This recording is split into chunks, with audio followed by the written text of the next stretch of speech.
Hola, hola, bienvenidos un domingo más, bienvenidos amigos, hermanos, comunidad cristiana central, bienvenidos. Un domingo más podemos reflexionar acerca de cosas buenas, importantes, trascendentes.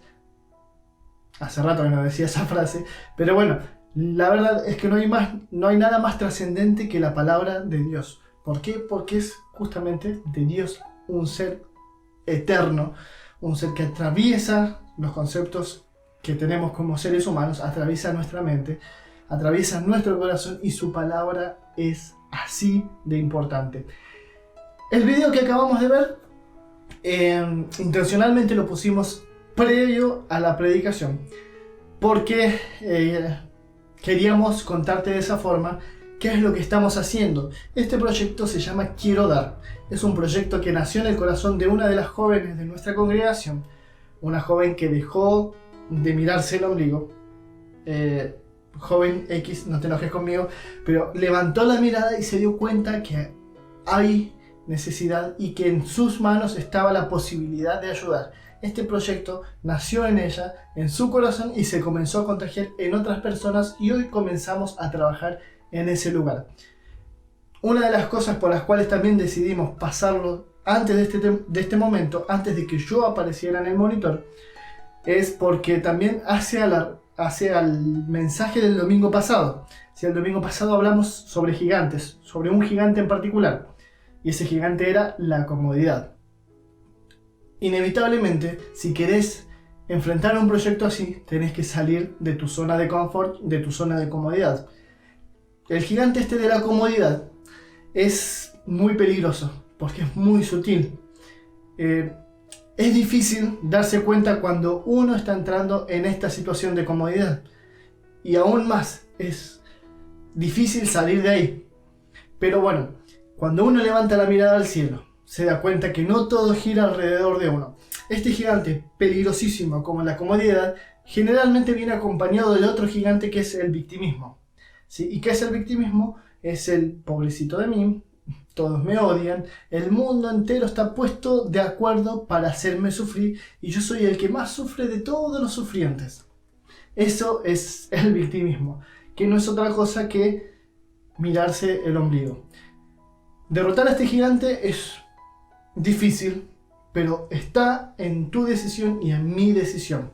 El domingo pasado hablábamos de que la decisión de enfrentar al gigante y de derrotarlo tiene que ver con uno. El poder está en Dios. Dios te va a sacar de esa situación, pero sos vos quien tiene que decidir enfrentarla. Hoy quiero hablar de otro gigante, ¿sí? Y quiero referirme concretamente a las circunstancias. Y quiero que busques en tu Biblia el libro de 1 Samuel, capítulo 17, desde el versículo 38 en adelante. ¿Sí? Si todavía tenés la Biblia abierta ahí, es porque no la leíste en toda la semana. Lo leímos el domingo pasado.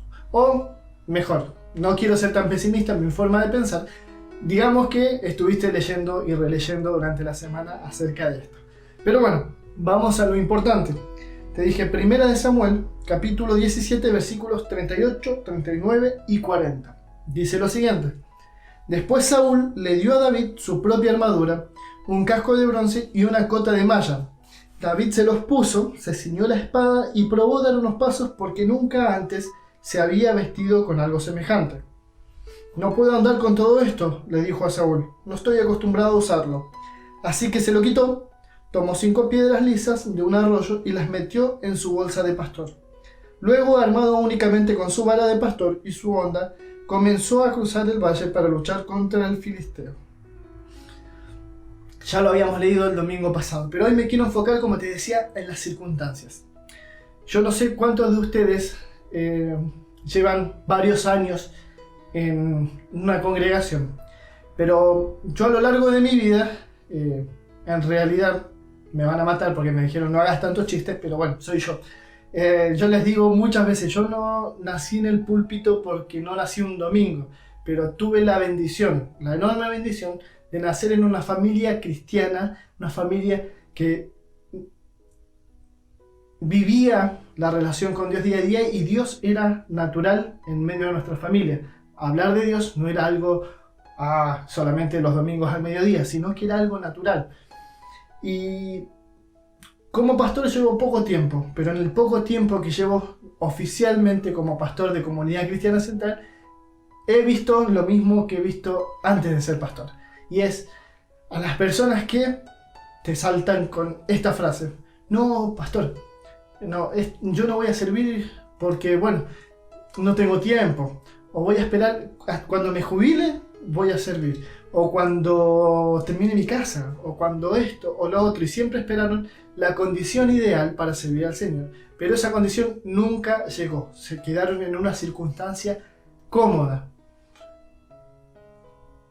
Quiero dar el proyecto que les mencionaba al principio, justamente te saca de la comodidad. El gigante de la comodidad, como te decía, es peligroso porque no te deja disfrutar tampoco las bendiciones que Dios te está dando en el día de hoy. ¿Por qué? Porque necesitas más para estar más cómodo. Cuando viene con el victimismo, peor todavía, porque no logras ver tu situación real, sino que ves una situación exageradamente mala de vos, cuando en realidad no es así. La única forma de salir de ahí es levantar la mirada al cielo, ver a Cristo, y esos gigantes de la comodidad y del victimismo se vuelven pequeñitos. Pero bueno, sigamos con las circunstancias.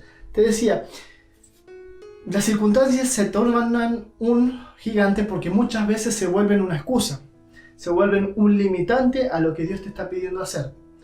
David justamente enfrentó las circunstancias, no solamente enfrentó al gigante, sino que previamente tuvo que enfrentar muchas circunstancias que intentaban limitar el propósito de Dios en la vida de David. Lo primero fue, capítulos antes a esta historia que te estoy hablando hoy, fue cuando fue ungido como rey por el profeta Samuel. ¿Cómo fue esto? Samuel recibió la dirección de parte de Dios: anda a la casa de Isaí, que ahí está el rey que yo elegí, parafraseando. Samuel va a la casa de Isaí y empieza a llamar a los hijos de Isaí para ver quién iba a ser el rey. Y viene el mayor, y el mayor daba la talla, tenía pinta de rey. Y Samuel estaba próximo a ungirlo prácticamente cuando el Señor le dice: no, este no es. Viene el segundo y Samuel, bueno, dice: este es. Dios le dice: no. Y así hasta que ya no le quedaron hijos en la casa a Isaí, y Samuel le pregunta: ¿no tenés otro hijo por ahí? Ahí se acuerdan de que estaba David cuidando las ovejas y lo mandan a buscar. Primera circunstancia que él enfrentó. Digamos, no lo tenían en cuenta, para ponerle un nombre más suavecito. Después, cuando llega este momento en la historia de David, este momento en la historia del pueblo de Israel, David va al campo de batalla, pero no era parte del ejército. Él va porque el padre lo mandó. Sus hermanos mayores eran parte del ejército de Israel, tenían preparación para ser parte del ejército de Israel, pero David no. David fue con un encargo, le llevaba comida a los hermanos y tenía que traer un reporte de cómo ellos estaban a su padre. Cuando llega a ese lugar es que escucha estas burlas del gigante. Otro menosprecio que tuvo que enfrentar David fue el de su hermano mayor, que evidentemente algo previo estaba masticando, pero bueno, ese es otro mensaje. Sí, se enojó mucho el hermano mayor de David, y bueno, le dijo un par de cositas. David aún así siguió adelante, hasta que llega a Saúl, y Saúl, cuando lo ve, lo menosprecia. Te lo mencionaba el domingo anterior.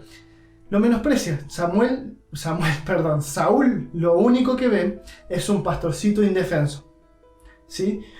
Y lo iba a mandar a pelear contra un soldado súper experimentado, súper preparado, súper dotado. Era el soldado perfecto.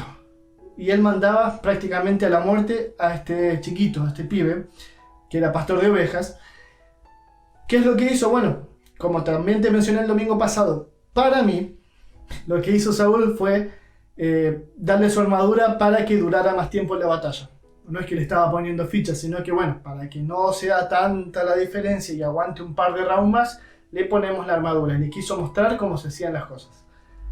David obviamente no estaba preparado con eso, y fue y usó lo que él sabía usar, para lo que fue preparado todo el tiempo que estuvo con las ovejas de su papá. Y encima después, cuando llega el gigante, después de pasar por todas esas circunstancias, también se tiene que enfrentar, antes de pelear con el gigante, con el menosprecio del gigante. Aún así, David nunca puso su mirada en las circunstancias. David puso su mirada en Dios. Todo lo que hizo fue en nombre de Dios. Una frase que quiero que guardes en tu corazón es esta: cuando Dios te da una visión, te va a elevar por un instante a mirarla como Él la ve, desde el cielo mismo. ¿Saben? Hay una cosa muy buena y muy gráfica, que es cuando vos subís a una montaña y ves la ciudad desde la altura de la montaña, todo parece pequeño. No sé cuántos han tenido la experiencia de viajar en avión, pero no se ve de la misma forma desde las alturas que desde el mismo nivel de la ciudad. Desde las alturas se ve todo muy pequeñito, es otra perspectiva.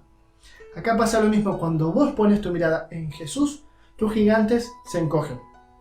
Cuando vos bajas la mirada y mirás al gigante, y el gigante cada vez se vuelve más gigante. Ni hablar si la mirada no solamente la bajás al gigante, sino que te la pones en el ombligo, en vos mismo.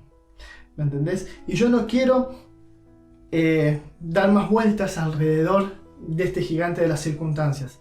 Cuando Dios te da una visión es porque tenés la capacidad, a pesar de las circunstancias. Si Dios te dio una visión es porque tenés la capacidad de hacerla.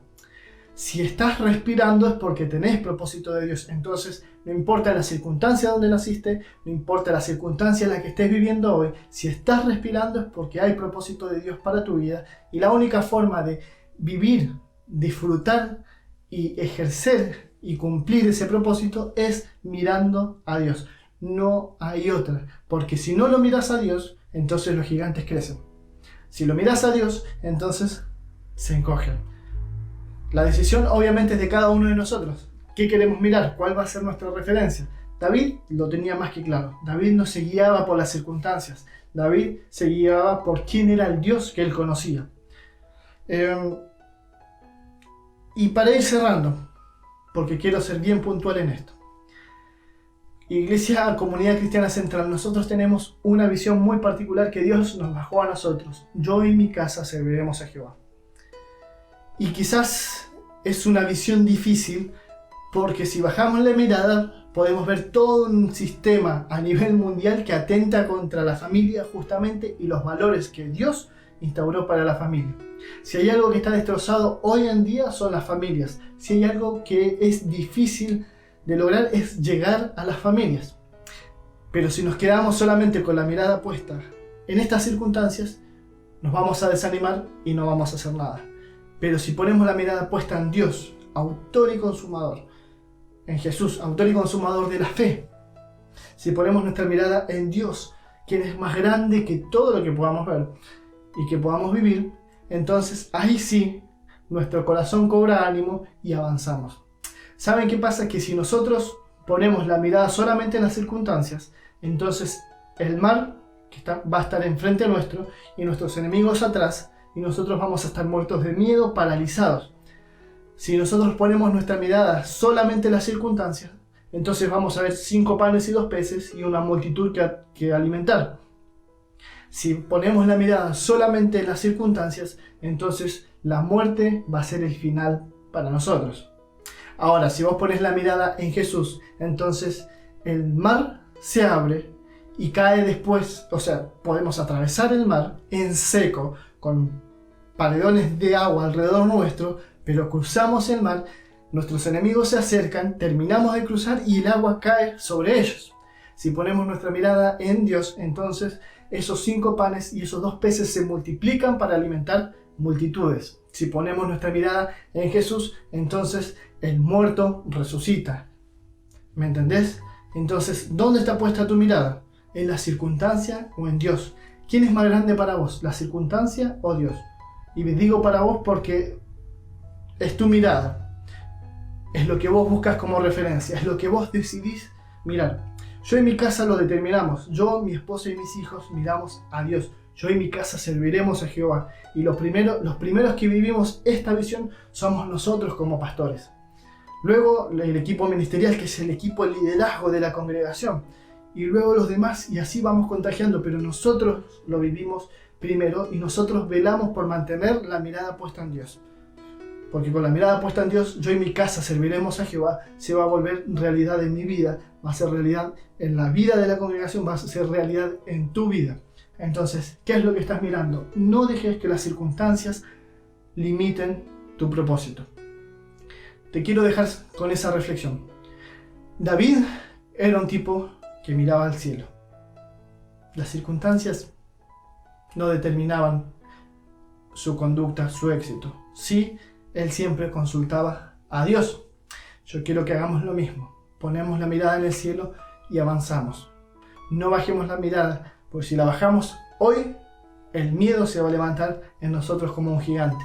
Si bajamos la mirada hoy, la economía se va a levantar como un gigante en medio nuestro. Si ponemos la mirada en el cielo, esta circunstancia va a pasar. Dios está en control. Si ponemos la mirada en el cielo, nos vamos a dar cuenta que nada nos va a faltar, pase lo que pase.